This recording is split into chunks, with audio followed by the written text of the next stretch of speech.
हाय दोस्तों, कैसे आप लोग। मैं उम्मीद करता हूँ आप लोग ठीक होंगे। एक फ़ोटो है जो मुझे किसी ने व्हाट्सअप किया है और नंबर भी दिया है, और उसमें जानकारी ये दी है।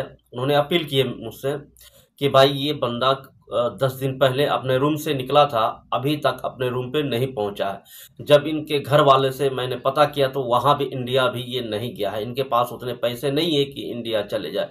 हो सकता है इनका मेंटलिटी प्रॉब्लम ठीक ना हो, इस वजह से ये घर नहीं लौटा है, या क्या कारण है पता नहीं। क्या किसी ने मारा है, पीटा है, जो भी है।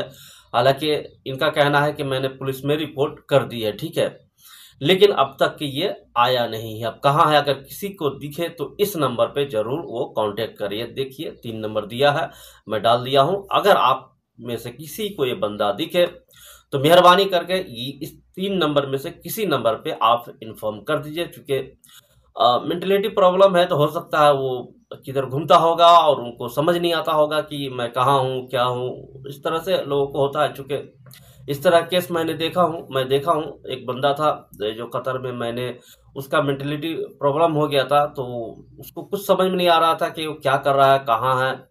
खैर हम लोग कैब में पैसे इकट्ठा करके उनको घर भेजवा दिया, ठीक है। तो वो उस वक्त का बात है। तो ये किसी के साथ भी हो सकता है, ठीक है। तो आप लोग से रिक्वेस्ट है कि इस बंदा को इनका घर तक पहुंचाने में मदद करें इस नंबर पर, ठीक है। अब आते हैं ईद की छुट्टी को लेकर के जो बड़ी अपडेट आई है दोस्तों, कि ईद उल अजहा की जो छुट्टी होगी कितने दिनों की होगी और कैसे होगी, आते हैं। उससे पहले आपसे रिक्वेस्ट है कि शेयर जरूर कीजिएगा दोस्तों के साथ ये वीडियो, क्योंकि ये अपील वाला वीडियो है, ठीक है दोस्तों। ईद उल अजहा को लेकर अब सऊदी अरब से बड़ी जानकारी सामने आ रही है। खगोल वैज्ञानिकों के मुताबिक इस साल ईद उल अजहा 6 जून शुक्रवार को मनाई जा सकती है। उससे एक दिन पहले यानी 5 जून को अराफात डे मनाया जाएगा। उसका मतलब है कि मिडिल ईस्ट में रहने वाले को एक लंबी वीकेंड मिलने वाला है, यानी लंबी छुट्टी आप लोगों को मिलने वाला है। कंपनी हो, डोमेस्टिक हो या सरकारी हो, सबके साथ। जिलहिज्जा महीने का चांद दिखने के बाद ही ईद की तारीख फाइनल होगी।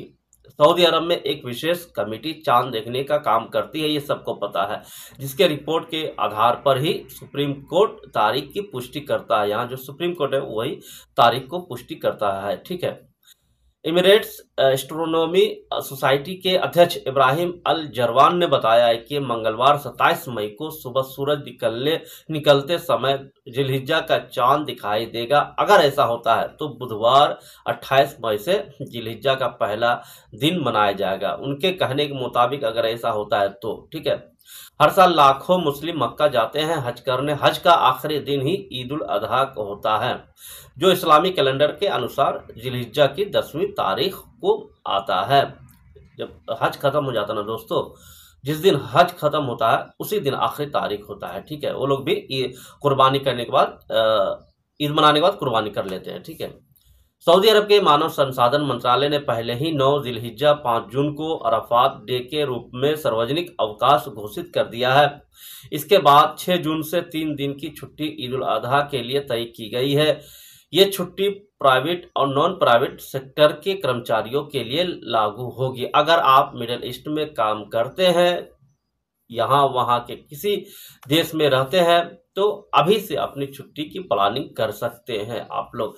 वैसे कंपनी में 5 दिन की अगर छुट्टी है तो उसमें ओवर टाइम देता है। ये ख्याल रखिएगा कि ओवर टाइम अगर दे तो पैसा जो लेन देन होता है दोस्तों, कंपनी बहुत सारे ओवर टाइम देता है लेकिन वो ऐड नहीं करता है। तो ध्यान रखें कि पैसे या तो फोरमैन कैश दे, या तो फिर अगर इंक्लूड करे ओवर टाइम में तो उनसे बात कर ले, ठीक है। फोरमैन लोग बहुत चमचागिरी करता है इंजीनियर का। इसके वजह से क्या होता है, आदमी लोग को लेकर चला जाता है साइड पे। जब महीना का आखिरी दिन आता है तो बोलता है कि भाई 5 घंटा कम गया, तो 4 घंटा कम गया, 6 घंटा कम गया। तो ये चीज नहीं होना चाहिए, आपसे नहीं लगना चाहिए, ठीक है। आप लोग इसका ख्याल रखिएगा कि आपसे नहीं लगना चाहिए। आपका छुट्टी में काम कीजिएगा, छुट्टी का पैसा लीजिएगा, ठीक है। फोरमैन है चाहे इंजीनियर हो, सबसे दबाव डाल के लीजिएगा।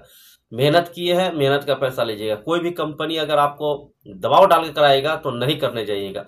पैसा देगा, ठीक है, अपना मर्जी से ओवर टाइम कीजिएगा। ओवर टाइम का मतलब होता है अपना मर्जी। जो डेली का 2 घंटा या 3 घंटा बहुत सारा कंपनी देता है, बहुत सारा कंपनी नहीं देता, 8 घंटा में छुट्टी कर देता है। हमारे पास में एक अल जजीरा कंपनी है, वो तो 8 घंटा में छुट्टी कर देता है, ओवर टाइम तो देता ही नहीं है।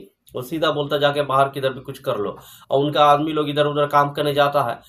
तो आपको लगता है कि अगर कंपनी ओवर टाइम देगा तो ठीक है, नहीं देगा तो नहीं कीजिएगा, ठीक है, क्योंकि यहाँ ये नियम है। और ओवर टाइम के बदला बहुत सारे कंपनी छुट्टी भी दे देता है। जैसे मान लीजिए 3 दिन हम ओवर टाइम किए लगातार, तो 3 दिन आप छुट्टी भी ले सकते हैं, ये भी कानून है यहाँ, ठीक है।